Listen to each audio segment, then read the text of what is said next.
आम्ही हे square model बनवले आहे. त्या मॉडेलने आपण एका संख्येला त्या संख्येने गुणल्यानंतर जी संख्या येते ती आपण बघू शकतो. आणि हा 4चा हा 2चा स्क्वेअर, हा 1चा स्क्वेअर, हा 3चा स्क्वेअर, हा 4चा स्क्वेअर, 5चा, 6चा, 7, 8, 9 and 10.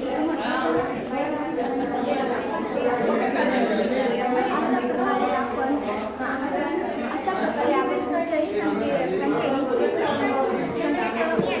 बनवू शकतो. आणि याचा फायदा हा